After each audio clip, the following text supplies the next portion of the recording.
बिस्मिल्लाहिर्रहमानिर्रहीम। Reel issues में इरफान अली बुगे तरफ़ां भली कार। नाज़रीन, 3 ॾींहं अॻु मेहड़ भरिसां भयानक बाहि जे नतीजे में 9 ॿार सड़ी फोत थी विया, 15 ॼणा ज़ख़्मी थी पिया।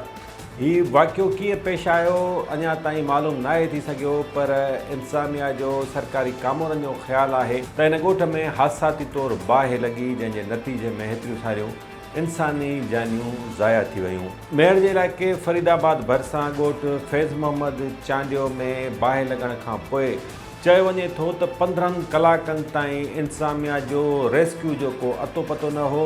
15 कलाकनि खां पोइ उते इमदादी कार्रवाई शुरू थी, छाकाणि त इन ॻोठ जे सभ खां वेझो म्यूनिसिपल कमेटी मेहड़ जी जेका फायर ब्रिगेड वाहिद फायर ब्रिगेड ख़राबु पियल हुई, जंहिंजे करे उते बाहि विसाइण लाइ को ॿियो ज़रियो न हो। हिन वाक़े खां पोइ जेतोणीकि वफ़ाक़ी सरकार वज़ीर आज़म तरफ़ां इमदाद जो ऐलान कयो वियो, सिंध जे वॾे वज़ीर पिणु फोती ॿारनि जे वारसनि लाइ इमदादी रक़म जो ऐलान कयो, पर हेसि ताईं जिन माण्हुनि जा घर सड़ी चुका आहिनि उहे या त खुलियल आसमान हेठि या सरकार तरफ़ां जेके ख़ैमा फ़राहम कया विया उन्हनि में ज़िंदगी गुज़ारण ते मजबूर आहिनि। वॾो वज़ीर जीअं ई इन ॻोठ मां रवानो थियो, इंतिज़ामिया ॼण त ग़ाइब थी वई आहे। हिन वक़्तु मुतासिरनि जी छा सूरत हाल आहे, जांच कमेटी कहिड़ी अॻु भराई कई आहे, इन हवाले सां वधीक आगाह कंदो असांजो मेहड़ जो रिपोर्टर मंज़ूर महेसर।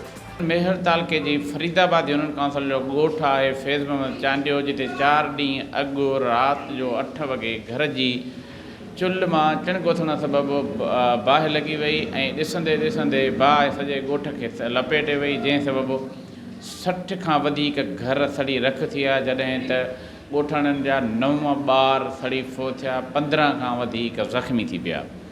बाहि लॻण दौरान ॻोठाणनि पारां म्यूनिसिपल मेहड़ खे फरीदाबाद थाणे खे समेत मुख़्तलिफ़ सरकारी इदारनि खे वाहर जी अपील कंदा रहिया, फ़ोन कंदा रहिया, पर बाहि जे लॻण जे वाक़े खां 15 कलाकनि ताईं का बि सरकारी इमदादी टीम सरकार न पहुची सघी, कंहिं बि फायर ब्रिगेड न पहुचण सघे। ॻोठाणनि जा घर ऐं क़ीमती जानियूं ज़ाया थी वियूं। ॻोठाणा फायर ब्रिगेड लाइ अपीलूं कंदा रहिया, फ़ोनूं कंदा रहिया, पर 15 कलाकनि ताईं फायर ब्रिगेड न पहुची सघी। बाहि वारे वाक़े खां पोइ सरकार जी बेहसी सबबु 15 कलाकनि ताईं का बि सरकारी टीम वाक़े वारे हंधि न पहुती। ॻोठाणा बेयार मददगार हुया।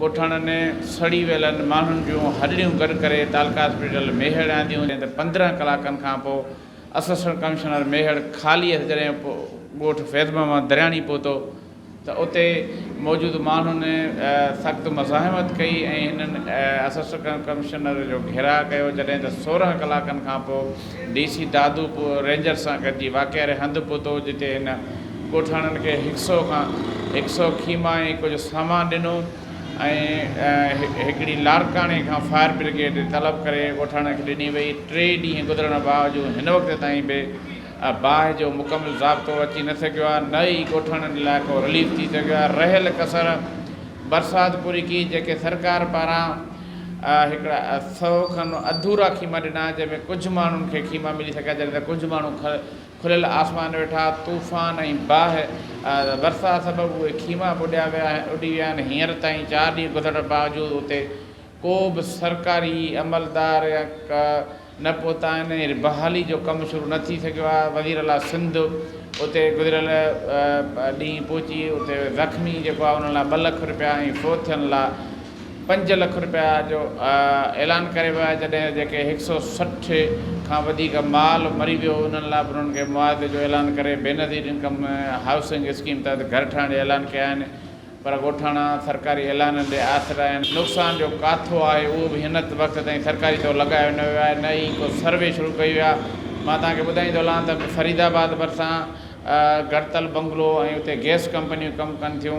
PPMP नवाब सरदार खान जा पंहिंजा पाणी जा टैंकर आहिनि, पर उहे बि गुज़िरियल बाहि वारे वाक़े खां पोइ 20 कलाकनि ताईं का बि सरकारी तोणी बाहि विसाइण लाइ का बि इमदाद पहुची न सघी। हिन वक़्तु ॻोठाणा जेके आहिनि उहे अञा ताईं बेयार मददगार वेठा आहिनि। नाज़रीन, मेहड़ वारे दर्दनाक वाक़े जे हवाले सां असांजो रिपोर्टर मंज़ूर महेसर आगाह करे रहियो हो। असांजे रिपोर्टर DIG हैदराबाद सां ॻाल्हि ॿोल कई। जांच कमेटी जे हवाले सां जांच कहिड़े रुख में कई वेंदी, इन हवाले सां वधीक DIG जो छा चवणु हो, अचो त ॿुधूं। ॾिसो, जेके सर्कमस्टेंसिस आहिनि, जेके हालात आहिनि, उहे त एक्सीडेंटल आहिनि। छो जो इहो हिकिड़ो वाक़ियो न थियो आहे इलाइक़े में। जेके ख़बर पई आहे काफ़ी जॻहियुनि ते बाहि लॻी आहे ऐं हर साल झोला लॻंदा आहिनि ऐं बाहि लॻंदी आहे। इहा का वन ऑफ शइ कान्हे का। लेकिन कोई माण्हू आहिनि जेके क्लेम करनि था पिया त हिते का शरारत थी आहे, त उनजे लाइ इंक्वायरी टीम हिकिड़ी आहे जंहिंमें SSP दादू ऐं उनजे 4 ऑफिसर्स आहिनि। उहे प्रोब इन कंदा। अगरि कोई एविडेंस मिलियो त उनखे कानूनी तौर ते ॾिसंदासीं। नाज़रीन, मेहड़ वारे दिलि ॾारींदड़ वाक़िए खां पोइ उतां जूं सियासी समाजी धुरियूं सरकार मथां सख़्तु काबिड़ियल आहिनि। सिंध जे वॾे वज़ीर जेतोणीकि मुतासिरनि खे घर अॾे ॾियण जो ऐलान त कयो, पर मुतासिर हिन वक़्तु बि या त ख़ैमनि में या खुलियल आसमान हेठि वेठल आहिनि। इन हवाले सां मेहड़ जी सियासी धुरियुनि जो छा चवणु आहे, असांजे रिपोर्टर कुझु अहिड़ियुनि शख़्सियतुनि सां ॻाल्हि ॿोल कई आहे। गॾोगॾु मुतासिरनि जो छा चवणु आहे, अचो त ॿुधूं। असांजा ॿार 8 मासूम सड़ी विया आहिनि ऐं ॿियो जेको अनाज असांजो उहो बि सड़ी तबाह थी वियो। ढोर आहे ॿिया साईं, उहे बि असांजा सड़ी विया आहिनि। मेहूं हुयूं, कुझु ढगियूं हुयूं, ट्रैक्टर ट्रालियूं, माना असांजी का शइ न बची। जेके कपिड़ा पातल आहे, सर्फ नंढा ॿार ॿिया कढे भॻियासीं, ॿी असां वटि का शइ न बची आहे। CM साहिबु ऐलान करे वियो आहे, ॾिनई असांखे का शइ न ऐलान कई। पोइ हाणे उहो ख़ुदा बहितर थो ॼाणे मिलंदो या न मिलंदो। साईं उहो का शइ न, बसि 2 टे असांखे अढाई मिलिया आहिनि, जेके हिन महिल उहे ई मिलिया आहिनि बसि। साईं ही जॾहिं बाहि लॻी आहे, अफ़सोस जी ॻाल्हि इहा आहे, नाहिली जी ॻाल्हि इहा आहे त हुकूमत ॾिठ किथे आहे, हिते जा नुमाइंदा जेके आहिनि उहे किथे आहे। बेयार मददगार हे आसमान हेठां वेठा, हिननि जा लहते जिगर, नंढड़ा बच्चा, न्याणियूं, जवान, माल मवेशी सभु सड़ी खाक थी वियो। हिते वाक़िया हर साल को न को असांजे एरिया में वाक़ियो थिए पियो। हाणे हीउ जेको वाक़ियो आहे न थी को गवर्नमेंट करायो आहे, जो असीं चई गवर्नमेंट जी नाहली आहे, न कंहिं को ज़ाती लेवल ते करायो। हीउ थियो आहे सॼो इतफ़ाक़ी। हाणे इतफ़ाक़ी जे लाइ माण्हुनि खे रिहेबिलिटेशन करण जे लाइ उन करे जेके बि हिन एरिया सां माण्हू आहिनि या ॿाहिरियों आहिनि, हर हिकु माण्हू खे घुरिजे त पंहिंजे तरफ़ां को हंधि ॾिए, बिस्तरो ॾिए, प्लेट ॾिए, रिली ॾिए, जेको जंहिंखां थी सघे उहो माण्हू ॾिए। मेहड़ भरिसां हिकु ॿियो इलाइक़ो आहे सीता रोड, जिते पिणु इंतिज़ामी ग़फ़लत सबबु 3 इंसानी जानियूं ज़ाया थी वियूं आहिनि। थियो ईअं आहे जो दादू ज़िले जे इलाइक़े सीता रोड में विछायल मिठे पाणी जूं लाइनूं क्रैक थी वियूं आहिनि ऐं उन्हनि में गटरनि जो पाणी मिक्स थी घरनि ताईं पहुची रहियो आहे। उते गैस्ट्रो पखिड़िजी वई आहे। नतीजे में हेसी ताईं गैस्ट्रो सबबु 3 जानियूं ज़ाया थी वियूं आहिनि। ॿिए पासे गैस्ट्रो जा मरीज़ जॾहिं इलाज लाइ अस्पताल पहुचनि था त rural health centre Sita road में डॉक्टर मौजूदु न आहिनि। त हाणे इंतिज़ामिया ॿुधाए, सरकार ॿुधाए त सीता रोड जा रहवासी इलाज किथां कराइनि। इन हवाले सां वधीक आगाह करे रहियो आहे असांजो सीता रोड जो रिपोर्टर राजा चन्ना। हिन वक़्तु सूरत हाल इहा आहे त करोड़ रुपयनि जी लागत सां हिते जेका मिठे पाणी जी स्कीम ॾिनी वई, पर अफ़सोस सां चवणो थो पए त उनजी जेका लाइनिंग आहे उनजी मरम्मत रिपेयरमेंट न थियण जे करे उन में नालियुनि जो गंदो पाणी मिक्स थी ऐं घरनि में सप्लाई थी रहियो आहे, जंहिंजी केतिरा ई भेरा कंप्लेंट जेका आहे सो टाउन अमले वटि बि शहरुनि पारां कई वई आहे। पर उन बावजूदि जेको आहे सो उन ते पब्लिक हेल्थ ऐं टाउन कमेटी अमलो जेको आहे सो उहो अमल न पियो करे। उन सां गॾोगॾु मां तव्हांखे ॿुधायां त इन गंदे पाणी वापराइण जे करे गैस्ट्रो जेका वबा आहे उन जा राता जारी आहिनि। हिन वक़्तु ताईं 3 जेके आहिनि सो इंसानी जानियूं ज़ाया थी चुकियूं आहिनि ऐं उन सां गॾोगॾु अफ़सोस जो मक़ाम इहो आहे त असांजे शहर जो वाहिद सिहत मर्कज़ जेको आहे, जेको केतिरनि ई ॻोठनि जे लाइ बि हिकिड़ो शफ़ाखानो आहे, पर अफ़सोस सां चवणो थो पए त हिते न इवनिंग शिफ्ट में डॉक्टर वेहे थो, न नाइट शिफ्ट में डॉक्टर वेहे थो ऐं उन जे नतीजे में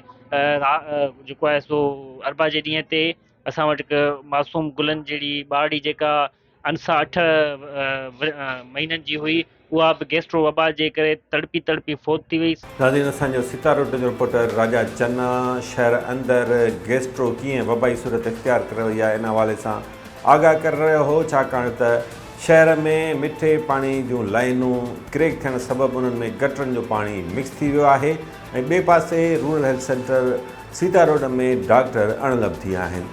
असांजे रिपोर्टर हिन सूरतहाल जे हवाले सां सीता जे कुझु साञावंद शहरनि सां ॻाल्हि ॿोल कई आहे। हू हुन हवाले सां छा था चवनि, अचो त ॿुधूं। वठी असां अस्पताल हुयासीं, जीअं नंढी तबियत ख़राबु थी, मुंहिंजे वाल साहब हाजी ख़ान मुंहिंजो कज़न आहे, मुंहिंजो भाउ आहे, जीअं ख़राब थी थिए खणी वियो हॉस्पिटल सरकारी में, जिथे डॉक्टर कहिड़ो बि अमलो मौजूदु कोन हो सवाइ हिकु चौकीदार जे, जंहिंखे चवण जे बाद बार बार चवण जे बाद हुन चयो त मां डॉक्टर खे घुरायां थो।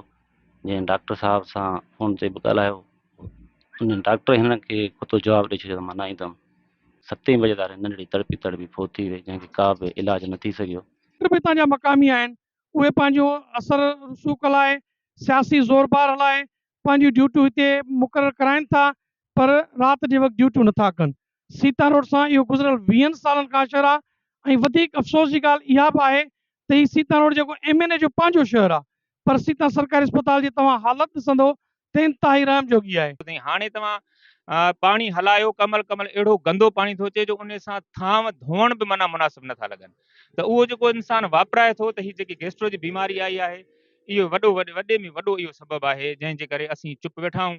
ऐं चुप इन करे वेठा आहियूं जो जंहिंजा टाउन ताईं वास्ता आहिनि, उहो टाउन मुलाज़िमनि जे ख़िलाफ़ु ॻाल्हाइनि कोन था। लाइनूं फाटण जे करे हिकु त पाणी कोन थो हले, पर उन सां गॾोगॾु वरी जेको मेन सबबु आहे उन में पाणी मिक्स थी थो अचे, नालियुनि जो पाणी ऐं नालियुनि जो पाणी मिक्स थी थो अचे, ऐं उहो जॾहिं असांजो आम शहरी वापराए थो त उन्हनि जा ॿार बच्चा सभु गैस्ट्रो में ऐं मुख़्तलिफ़ पेट जी बीमारियुनि में मुब्तला थी था वञनि। सीता रोड सिंध जे अंदरि उहो वाहिद नंढण को शहर आहे, जंहिं शहर जो रहवासी MNA हुजे, जंहिं शहर में जेको आहे सो ॿ MP रहिया हुजनि, जंहिं शहर में वफ़ाक़ी वज़ीर बि रहिया हुजनि, सूबाई वज़ीर बि रहिया हुजनि, ऐं उतां जे रूरल हेल्थ सेंटर जे या उतां जी बुनियादी सहूलियतूं जेके शहर जूं हुजनि, उहे तव्हांजे आॾो आहिनि जेके तव्हां पाण वाज़ो करे आहियो। बिल्कुलु गैस्ट्रो जी वबा जेका हींअर उहा हींअर असां वटि जेको 700 खां 800 केस थी चुका आहिनि, 3 इंसानी जानियूं ज़ाया थी चुकियूं आहिनि। उनजो बुनियादी कारण इहो ई आहे त पाणी जे अंदरि सिंखियो हुजणु। नाज़रीन, वक़्तु थियो आहे ब्रेक जो। ब्रेक खां पोइ कुझु ॿियनि मामलनि जो जाइज़ो वठंदासीं। ॾिसंदा रहो रियल इश्यूज़।